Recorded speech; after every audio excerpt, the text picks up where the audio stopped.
ایسے ہی علامہ امینی صاحب کا بڑا خوبصورت قصہ یاد آیا. بعض اوقات ہوتا یہ ہے کہ ہم بہت زیادہ دعائیں مانگتے کسی ایک مسئلے پہ اور ہماری دعا پوری نہیں ہوتی. اس میں بھی راز ہے, حکمت ہے. یاد رکھیں, اگر آپ کی دعائیں قبول نہیں ہو رہی تو یقیناً بہت بڑا راز ہے, حکمت ہے, حکمت ہے. اور بعض افراد کی فوراً دعائیں پوری ہو جاتی ہیں, اس میں بھی حکمت ہے, اس میں بھی راز ہے. علامہ امینی صاحب بیچارے نے ایک کتاب لکھی الغدیر. علماء حضرات تشریف فرمائیں, بخوبی جانتے ہیں, 11 جلدوں پہ مشتمل کتاب الغدیر. علامہ امینی نے تقریباً جتنے بھی شعر تھے غدیر کے حوالے سے یا جو بھی روایات تھی, ساری روایات اور سارے اشعار کو جنہوں نے غدیر کے اوپر شعر کہے ان سب کو ایک کتاب میں جمع کیا اور کتاب کا نام رکھا الغدیر, جو فی الحال شیعوں کی ایک معتبر کتاب شمار کی جاتی ہے. اتنی قیمتی کتاب کہ جس میں علامہ امینی کے تقریباً 25 سال لگے. 25 سال کے بعد جب یہ کتاب مکمل ہوئی, اب بیچارے علامہ امینی صاحب کے پاس پیسے تو تھے نہیں. اب یہ کبھی اس مالدار کے پاس جا رہے ہیں اور کہہ رہے ہیں کہ بھائی اس میں پیسے آپ لگائیں, اس کتاب کو ہم پبلش کریں. وہاں سے انکار, وہاں سے انکار, وہاں سے انکار. علامہ امینی صاحب پریشان ہو گئے, حرم میں جا کے بیٹھ گئے اور حرم میں بیٹھنے کے بعد خوب جو ہے مولا سے دعائیں کر رہے ہیں اور واسطہ دے رہے ہیں جناب سیدہ کا کہ کوئی راستہ ہموار کریں تاکہ یہ کتاب منظر عام پہ آئے.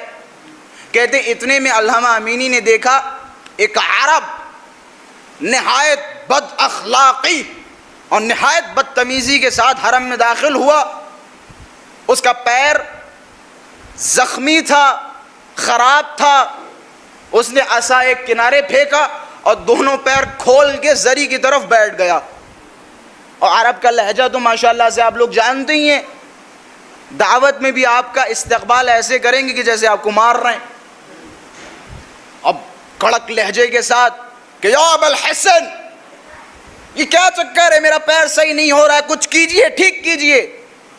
علامہ امینی صاحب مولا کے محب, مولا کے چاہنے والے, علامہ امینی صاحب نے جیسے یہ منظر دیکھا غضبناک ہوئے کہ بدتمیز, تمیز سے بات کرو, یہ حرم ہے, کسی کا گھر نہیں.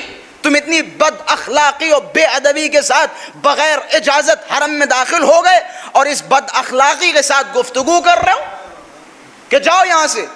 علامہ امینی صاحب نے انہیں اٹھا دیا. دوسرے دن علامہ امینی صاحب بھی وہیں بیٹھے ہوئے, وہ آدمی چلتا ہوا آ رہا ہے. علامہ امینی صاحب نے دیکھا کہ یا اللہ خیر تو ہے, جسے کل ہم نے بھگایا وہ آج ٹھیک ٹھاک ہو گیا, حرم پہنچ گیا اور میں وہیں بیٹھا ہوں. علامہ امینی صاحب نے خواب دیکھا. عجیب نہیں, آپ کے لیے جملے ہیں. وہ افراد جو اہل بیت سے متمسک ہیں اور جن کا ماننا یہ ہے کہ ہم جائیں تو کہاں جائیں, میں جملے کہہ رہا ہوں, ہم اس دروازے کے علاوہ جائیں تو کہاں جائیں, ان کے لیے جملہ ہے. علامہ امینی صاحب نے خواب دیکھا, امیر المؤمنین تشریف لائے کہ علامہ امینی مجھے پتا ہے تم سوچ یہ رہے ہو کہ میں نے اسے کیوں نوازا, اسے کیوں دیا اور تمہیں کیوں نہ دیا, کہ وہ آیا تھا ہمارے دروازے پہ, اگر ہم اسے نہ دیتے تو وہ ہمارے دروازے سے دور ہو جاتا. لیکن علامہ امینی میں تو جانتا ہوں تم جاؤ گے تو کہاں جاؤ گے, بھائی تمہارے پاس ہمارے دروازے کے علاوہ ہے کیا, تم ہمارا دروازہ چھوڑ کے نہیں جا سکتے.